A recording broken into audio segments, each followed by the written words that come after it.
Good morning guys, mga idol, mga buddy. For today's video nga ay ituturo ko naman maghanap ng location dito sa Google Maps. So ang gagawin natin mga idol, ito nga pala yung address, yung location ng aking pupuntahan. So punta tayo sa Google Map mga idol.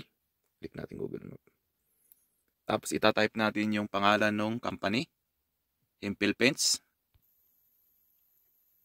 Impel Paints.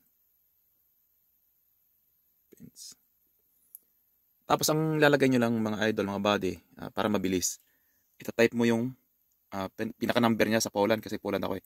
64320. Itatype nyo ulit dito. 64320. Ayan mga idol, lumabas yung 64320. Unang-una yan, nakalagay 57 km. Impel Paints, Poland, Dnieprojezo. Dnieprojezo din yung aking, ayan o. So, tumugma siya mga idol. Mahalaga yung number ay mailagay mo, so hindi ka mapapalayo. Ayan nga. Pag click mo yun, yan ang lalabas. So ang pangalawa natin gagawin dito mga buddy, sa mga baguhan to, mga idol na nagsasanay pa lang gumamit ng Google Map. So hahanapin mo dito yung saan yung entrance. Saan yung kargahan, loading dock. So ito, tingin ko ito yung loading dock. So ito yung porta. Yan yung porta kung tawagin. So dito tayo papasok. Paano natin ipipin? Ganito lang gagawin mga idol. Long press mo lang kung saan mo gustong doon kadalhin ng Google Map. Ayan, nakuha na natin yung coordinates. So ituturo ko naman sa inyo kung paano natin i-input sa iGo. Ganito naman ang pag-input sa iGo mga buddy. Kunwari ito yung navigation ko, iGo. Blanco siya, ibig sabihin wala kung ano yan, walang naka-input dyan. So, click natin itong tatlong dot dito. Create route. Then, yung plus. Pindutin nyo lang yan. Then, punta kayo sa more. At, andyan na yung coordinate. Click mo ulit. Ito na yung paglalagyan. So, burahin mo lang itong mga nandito kasi hindi mo naman kailangan yan. At, ilalagay natin yung coordinate na nakuha natin kanina sa pupuntahan nga. So, 52.372. 52.372 813. Pag nilagay na natin yung unang coordinate mga buddy, yan. Hirap pa, madilim.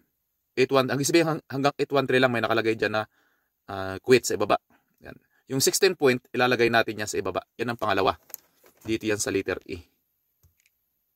16 point. At pagkatapos ay 594360. 594360. And then i-review mo lang ulit kung tama lahat ng nilagay mong number kasi mahirap na pag nagkamali ka ng isang number dyan, malayo na mapupuntahan mo, mamamali ka na. So i-done mo na siya. At nakita mo tama ang address ni Dnieprojezo, tapos book. Iyan mo na siya ng tawag doon. Select. And then 16 yung haba ng trailer mo. 2.5 yung lapad ng trailer. Ang height mo ay 4 meter. At done mo na siya. Pag nakita mo na nakalagay na siya dyan buddy, go lang ulit yan. Ayan, dadaling ka na niya sa location. Ayan na yun. So 87 km mula dito sa aking kinakatayuan. Tapos, yun nga, ikaw na bahala maghanap doon sa waypoint kung saan mo gusto dumaan. Baka mamaya idadaan ka dyan sa masisikip or maliliit na hindi mo dapat daanan. Naituro ko naman na sa inyo, panoorin nyo lang ang dati kong vlog. So, igogo mo lang to mga idol. Alright, yun, okay na siya. Bahala na kayo, double check nyo na lang yung dadaanan nyo. At mag-waypoint na lang kayo kung may gusto kayong daanan ng ibang kalsada. Okay, sana makatulong sa ating mga baguhan dito sa Europa. Bye-bye. Ingat tayo sa biyahe.